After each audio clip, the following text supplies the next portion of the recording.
Shalom Bapak Ibu semuanya. Perkenalkan dulu ya, tadi nama saya Gafrila.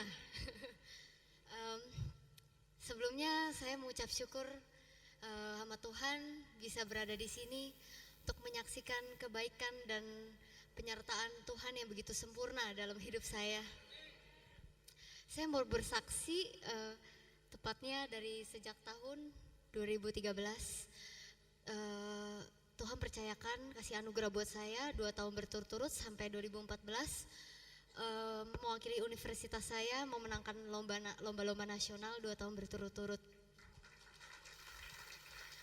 Di sini kalau bukan karena hikmat dan penyertaan dari Tuhan, saya nggak akan bisa capai semua itu. Karena saya hanya biasa aja, benar-benar biasa aja. Banyak yang lebih pintar, tapi Tuhan bisa bawa saya sampai tahap ini sungguh luar biasa. Dan Tuhan juga kasih bonus, Tuhan kasih saya jalan-jalan cuma-cuma ke China dan beasiswa S2 ke China. Di sini Tuhan kabulkan semua doa saya, cita-cita saya semua tercapai.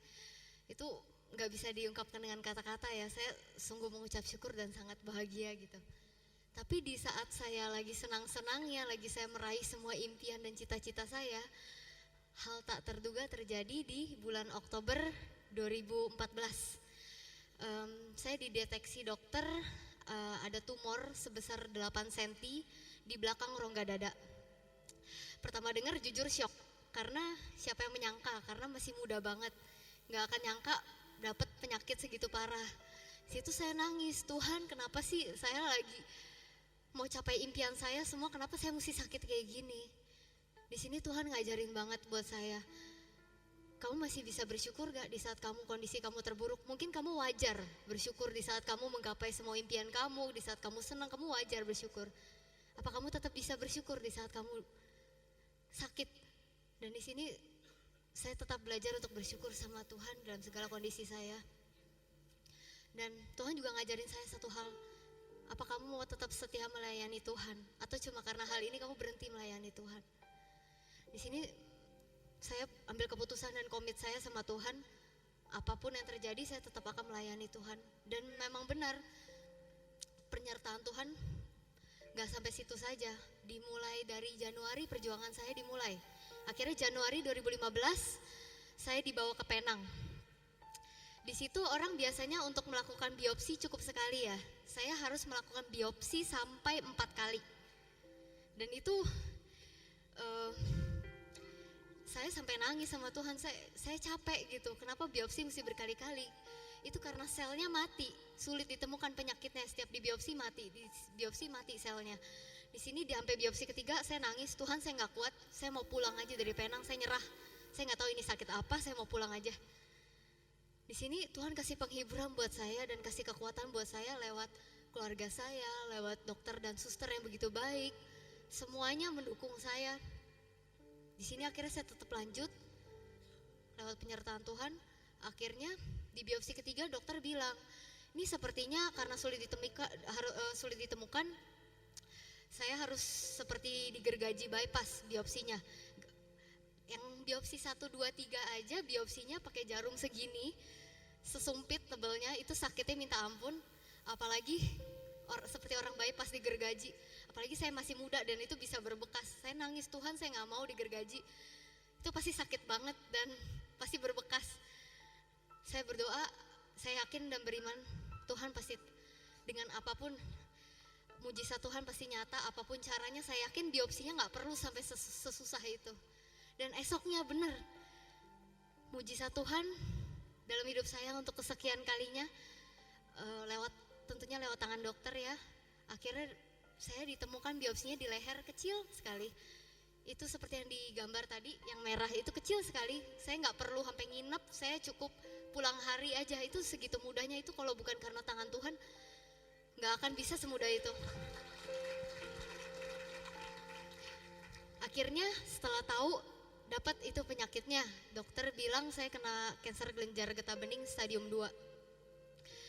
Pertama dengar biasanya Bapak Ibu pasti kalau dengar yang namanya kanker pasti takut ya, menyeramkan. Tapi di sini pertama dengar Tuhan kasih kekuatan buat saya dan gak ada rasa takut sama sekali. Pas dengar penyakit itu saya anggap penyakit biasa karena saya tahu Tuhan saya lebih besar. Tuhan saya lebih besar dari penyakit saya, jadi saya nggak takut. Dan di situ dokter juga tanya, kamu mau cuti kuliah gak? Di situ pada saat saya sakit itu saya lagi skripsi, pilihan yang berat dan saya bilang saya nggak mau cuti kuliah, saya tetap mau skripsi. Karena pada saat saya ngomong gitu saya beriman dan percaya, saya kemarin aja semua dipimpin sama Tuhan. Saya yakin pengobatan saya pun, skripsi saya pun Tuhan pasti sertain. Dan iman saya itu pun emang benar nyata, Tuhan nyatain mujizatnya. Akhirnya saya harus menjalani kemoterapi sebanyak 6 kali. Dan di kemo ketiga pun Tuhan udah nyatain mujizatnya buat saya. Saya dinyatakan oleh dokter baru di tengah pengobatan sel kanker saya sudah dinyatakan bersih. Dengar gitu saya tahu ini saya diizinkan ada penyakit kayak gini, Tuhan mau nyatain mujizatnya. Banyak sekali mujizat yang saya alami dari awal sampai detik ini. Dan akhirnya di kemo ke-6 selesai. Dan kirain saya sudah selesai karena kirain sel kanker sudah bersih. Ternyata dokter bilang emang sel kankernya sudah bersih, tapi ada sisa tumor 2 cm yang dari 8 cm. Tumor itu pun selnya sudah mati, tapi tetap mesti dipastikan itu benar-benar bersih. Jadi saya harus menjalani radiasi sebanyak 20 kali. Pertama dengar lagi, nangisnya nangis terus. Tuhan kenapa sih saya nggak kuat? Ini udah setengah tahun berjalan, udah lewat begitu aja gitu, kayak tiap hari rumah sakit terus. Nah saya di sini saya nangis, Tuhan saya nggak kuat. Tapi di situ Tuhan kasih penghiburan yang berulang-ulang. Dan akhirnya benar. Akhirnya di bulan pertengahan Juli sampai 12 Agustus saya menjalani radiasi sebulan di Penang. Di sana mujizat yang kesekian kali ya Tuhan kasih lagi ke saya.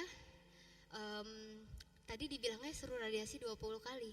Tapi dokter pas lihat saya pas lagi jalani radiasi pengobatan, kondisi fisik saya sangat sehat dan sangat fit.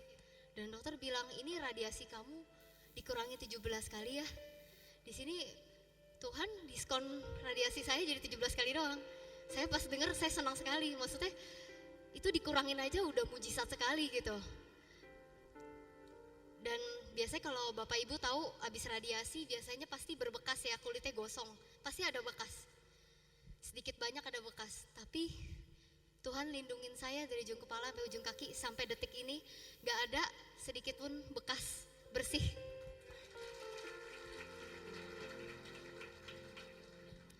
Dan setelah radiasi saya sudah dinyatakan sembuh total. Itu semua karena kesembuhan yang dari Tuhan.